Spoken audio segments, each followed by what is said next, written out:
ಹಣ. ಹಿಂದಿನ ತರಗತಿಯಲ್ಲಿ ನಾಣ್ಯ ಮತ್ತು ನೋಟುಗಳ ಬೆಲೆಯನ್ನು ತಿಳಿದಿರುವೆ. ಭಾರತದಲ್ಲಿ ಹಣದ ಮೂಲಮಾನ ರೂಪಾಯಿ. ರೂಪಾಯಿಯ ಚಿಕ್ಕ ಘಟಕ ಪೈಸೆ. ಇದು ರೂಪಾಯಿಯ ಸಂಕೇತ.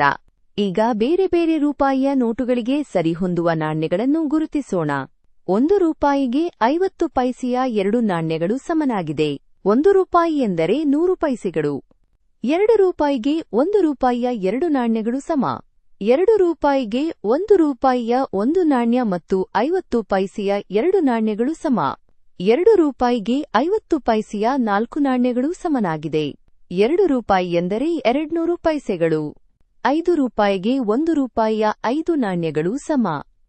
5 ರೂಪಾಯಿಗೆ 2 ರೂಪಾಯಿಯ 2 ನಾಣ್ಯಗಳು ಮತ್ತು 1 ರೂಪಾಯಿಯ 1 ನಾಣ್ಯ ಸಮನಾಗಿದೆ.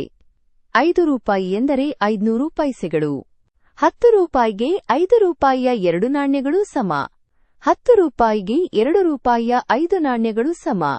10 ರೂಪಾಯಿಗೆ 1 ರೂಪಾಯಿಯ 10 ನಾಣ್ಯಗಳು ಸಮನಾಗಿದೆ. 10 ರೂಪಾಯಿ ಎಂದರೆ 1000 ಪೈಸೆಗಳು. ಈಗ ಹಣವನ್ನು ಮೌಖಿಕವಾಗಿ ಹೇಳುವುದು ಮತ್ತು ಬರೆಯುವುದು ಹೇಗೆ ಎಂಬುದನ್ನು ನೋಡೋಣ. ಉದಾಹರಣೆಗೆ, ನೋಟ್ ಪುಸ್ತಕದ ಬೆಲೆಯನ್ನು ಮೌಖಿಕವಾಗಿ 20 ರೂಪಾಯಿ 50 ಪೈಸೆ ಎಂದು ಹೇಳುತ್ತಾರೆ. ಅಕ್ಷರ ರೂಪದಲ್ಲಿ ಇದನ್ನು 20 ರೂಪಾಯಿ ಮತ್ತು 50 ಪೈಸೆಗಳು ಎಂದು ಬರೆಯುತ್ತೇವೆ. ಸಂಖ್ಯೆ ರೂಪದಲ್ಲಿ ಬರೆಯುವಾಗ ಮೊದಲು ರೂಪಾಯಿಗಳನ್ನು ಬರೆದು ಒಂದು ಬಿಂದುವನ್ನು ಇಟ್ಟು ನಂತರ ಪೈಸೆಗಳನ್ನು ಬರೆಯುತ್ತೇವೆ. ಈಗ ರೂಪಾಯಿಯನ್ನು ಪೈಸೆಗೆ ಪರಿವರ್ತಿಸುವುದನ್ನು ಕಲಿಯೋಣ. 1 ರೂಪಾಯಿಗೆ 100 ಪೈಸೆಗಳು ಎಂದು ತಿಳಿದಿರುವೆ. ಉದಾಹರಣೆಗೆ, 2 ರೂಪಾಯಿಗಳು. ರೂಪಾಯಿಗಳನ್ನು ಪೈಸೆಗಳಿಗೆ ಪರಿವರ್ತಿಸಬೇಕಾದರೆ 100ರಿಂದ ಗುಣಿಸಬೇಕು.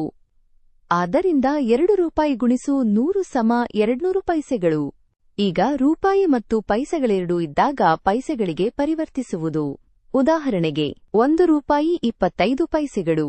ರೂಪಾಯಿ ಮತ್ತು ಪೈಸೆಗಳನ್ನು ಕೊಟ್ಟಾಗ ಪೈಸೆಗಳಿಗೆ ಪರಿವರ್ತಿಸಬೇಕಾದರೆ ರೂಪಾಯಿಯನ್ನು ಮಾತ್ರ 100ರಿಂದ ಗುಣಿಸಿ ಗುಣಲಬ್ಧಕ್ಕೆ ಪೈಸೆಗಳನ್ನು ಕೂಡಿಸಬೇಕು. ಆದ್ದರಿಂದ 1 ರೂಪಾಯಿ ಗುಣಿಸು 100 ಸಮ 100 ಪೈಸೆಗಳು ಕೂಡಿಸು 25 ಪೈಸೆಗಳು ಸಮ 125 ಪೈಸೆಗಳು. ಗಮನಿಸು, ಮನಸ್ಸಿನಲ್ಲಿಯೇ ರೂಪಾಯಿಗಳನ್ನು ಪೈಸೆಗೆ ಪರಿವರ್ತಿಸುವಾಗ ರೂಪಾಯಿ ಮತ್ತು ಪೈಸೆಗಳ ಮಧ್ಯದಲ್ಲಿರುವ ಬಿಂದುವನ್ನು ತೆಗೆದುಬಿಟ್ಟರೆ ಉಳಿಯುವ ಸಂಖ್ಯೆಯೇ ಪೈಸೆಗಳಾಗುತ್ತವೆ. ಈಗ ಹಣದ ಸಂಕಲನ ಮತ್ತು ವ್ಯವಕಲನ. ಉದಾಹರಣೆಗೆ, 26 ರೂಪಾಯಿ 40 ಪೈಸೆಗೆ 31 ರೂಪಾಯಿ 20 ಪೈಸೆಗಳನ್ನು ಕೂಡಿಸು. ಪೈಸೆಯನ್ನು ಪೈಸೆ ಜೊತೆ ಕೂಡಿಸಿ ಪೈಸೆ ಸ್ಥಾನದಲ್ಲಿ ಬರೆಯಬೇಕು. ರೂಪಾಯಿಯನ್ನು ರೂಪಾಯಿಯ ಜೊತೆ ಕೂಡಿಸಿ ರೂಪಾಯಿ ಸ್ಥಾನದಲ್ಲಿ ಬರೆಯಬೇಕು. ಬಿಂದುವಿನ ಕೆಳಗೆ ಬಿಂದುವನ್ನು ಬರೆ. ಕೂಡಿಸಿ ಬಂದ ಮೊತ್ತಕ್ಕೆ ರೂಪಾಯಿಯ ಚಿಹ್ನೆಯನ್ನು ಹಾಕು. ಈಗ ಇನ್ನೊಂದು ಉದಾಹರಣೆ. 64 ರೂಪಾಯಿ 80 ಪೈಸೆಯಲ್ಲಿ 21 ರೂಪಾಯಿ 30 ಪೈಸೆಗಳನ್ನು ಕಳೆ. ಪೈಸೆಯಿಂದ ಪೈಸೆಯನ್ನು ಕಳೆದು ಪೈಸೆ ಸ್ಥಾನದಲ್ಲಿ ಬರೆಯಬೇಕು. ರೂಪಾಯಿಯಿಂದ ರೂಪಾಯಿಯನ್ನು ಕಳೆದು ರೂಪಾಯಿ ಸ್ಥಾನದಲ್ಲಿ ಬರೆಯಬೇಕು. ಬಿಂದುವಿನ ಕೆಳಗೆ ಬಿಂದುವನ್ನು ಬರೆ. ಕಳೆದು ಬಂದ ವ್ಯತ್ಯಾಸಕ್ಕೆ ರೂಪಾಯಿಯ ಚಿಹ್ನೆಯನ್ನು ಹಾಕು. ಈಗ ಕೊಟ್ಟಿರುವ ದರಪಟ್ಟಿಗೆ ರಶೀದಿಯನ್ನು ರಚಿಸೋಣ. ರಮ್ಯಾಳು ಅಯ್ಯಂಗಾರ್ ಬೇಕರಿಗೆ ಹೋಗಿ 2 ಬ್ರೆಡ್, 2 ಪಪ್ಸ್, 2 ಚಾಕೊಲೇಟ್ ಕೊಂಡಳು. ಈ ತಿಂಡಿಗಳ ದರಪಟ್ಟಿ ಹೀಗಿದೆ. ಈ ವಿವರಗಳಿಗೆ ರಶೀದಿಯನ್ನು ರಚಿಸಬೇಕು. ರಶೀದಿಯನ್ನು ರಚಿಸುವ ಮೊದಲು ಈ ಎಲ್ಲಾ ವಿವರಗಳಿಗೆ ಎಷ್ಟು ಹಣ ಆಗುತ್ತದೆ ಎಂಬುದನ್ನು ಕಂಡುಹಿಡಿಯಬೇಕು. 1 ಬ್ರೆಡ್ನ ಬೆಲೆ 20 ರೂಪಾಯಿ. ಹಾಗಾದ್ರೆ 2 ಬ್ರೆಡ್ನ ಬೆಲೆ ಎಷ್ಟು? 20 ರೂಪಾಯಿ ಗುಣಿಸು 2 ಸಮ 40 ರೂಪಾಯಿಗಳು. ಹಾಗೆಯೇ 1 ಪಪ್ಸ್ನ ಬೆಲೆ 15 ರೂಪಾಯಿ ಆದ್ರೆ 2 ಪಪ್ಸ್ನ ಬೆಲೆ ಎಷ್ಟು? 15 ರೂಪಾಯಿ ಗುಣಿಸು 2 ಸಮ 30 ರೂಪಾಯಿಗಳು. 1 ಚಾಕೊಲೇಟ್ನ ಬೆಲೆ 5 ರೂಪಾಯಿ ಆದ್ರೆ 2 ಚಾಕೊಲೇಟ್ನ ಬೆಲೆ ಎಷ್ಟು? 5 ರೂಪಾಯಿ ಗುಣಿಸು 2 ಸಮ 10 ರೂಪಾಯಿ. ಈ ಎಲ್ಲಾ ಬೆಲೆಗಳನ್ನು ಕೂಡಿಸಿದಾಗ ಸಿಗುವ ಒಟ್ಟು ಮೊತ್ತ ಸಮ 80 ರೂಪಾಯಿಗಳು. ಈಗ ರಶೀದಿಯನ್ನು ಬರೆಯೋಣ.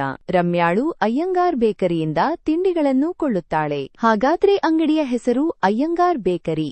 ಗ್ರಾಹಕರ ಹೆಸರು ರಮ್ಯಾ. ಕ್ರಮಸಂಖ್ಯೆ ಮತ್ತು ದಿನಾಂಕವನ್ನು ಬರೆದುಕೊಳ್ಳಬೇಕು. ಈಗ ವಿವರಗಳನ್ನು ಬರೆಯೋಣ. ಎಲ್ಲಾ ವಸ್ತುವಿನ ಹೆಸರು, ಪ್ರತಿ ವಸ್ತುವನ್ನು ಎಷ್ಟು ಕೊಂಡಳು ಮತ್ತು ಪ್ರತಿ ವಸ್ತುವಿನ ಬೆಲೆ ಎಷ್ಟು, ಹಾಗೆಯೇ ಪ್ರತಿ ವಸ್ತುವಿನ ಒಟ್ಟು ಮೊತ್ತವನ್ನು ಬರೆಯಬೇಕು. ನಂತರ ಎಲ್ಲಾ ವಸ್ತುಗಳ ಒಟ್ಟು ಬೆಲೆಯನ್ನು ಕೂಡಿಸಿದಾಗ ಒಟ್ಟು ಮೊತ್ತ ಸಮ 80 ರೂಪಾಯಿಗಳು.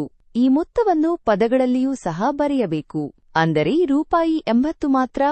ಹಾಗೆಯೇ ಅಂಗಡಿಯವರ ಸಹಿ ಇರಬೇಕು. ಹಾಗಾದರೆ ರಮ್ಯಾಳು ಅಯ್ಯಂಗಾರ್ ಬೇಕರಿಯಿಂದ ಕೊಂಡ ವಸ್ತುಗಳ ರಶೀದಿ ಹೀಗಿದೆ. ಈ ರಶೀದಿಯಿಂದ ತಿಳಿಯುವುದೇನೆಂದರೆ ಅಂಗಡಿಯ ಹೆಸರು ಮತ್ತು ವಿಳಾಸ, ರಶೀದಿ ಸಂಖ್ಯೆ ಮತ್ತು ಕೊಳ್ಳುವ ದಿನಾಂಕ, ಗ್ರಾಹಕರ ಹೆಸರು, ಕೊಂಡ ವಸ್ತುಗಳ ಹೆಸರುಗಳು, ಕೊಂಡ ವಸ್ತುಗಳ ಪರಿಮಾಣ, ಪ್ರತಿ ವಸ್ತುವಿನ ಬೆಲೆ, ಗ್ರಾಹಕರು ನೀಡಬೇಕಾದ ಒಟ್ಟು ಹಣದ ಮೊತ್ತ ಹಾಗೂ ಅಂಗಡಿಯವರ ಸಹಿ ಈ ಎಲ್ಲ ಅಂಶಗಳನ್ನು ನಮೂದಿಸಿರುತ್ತಾರೆ. ಹೆಚ್ಚಿನ ಆಸಕ್ತಿದಾಯಕ ವಿಷಯಗಳಿಗಾಗಿ ಸಬ್ಸ್ಕ್ರೈಬ್ ಆಗಿ ನಮ್ಮ ಲೈಬ್ರರಿ.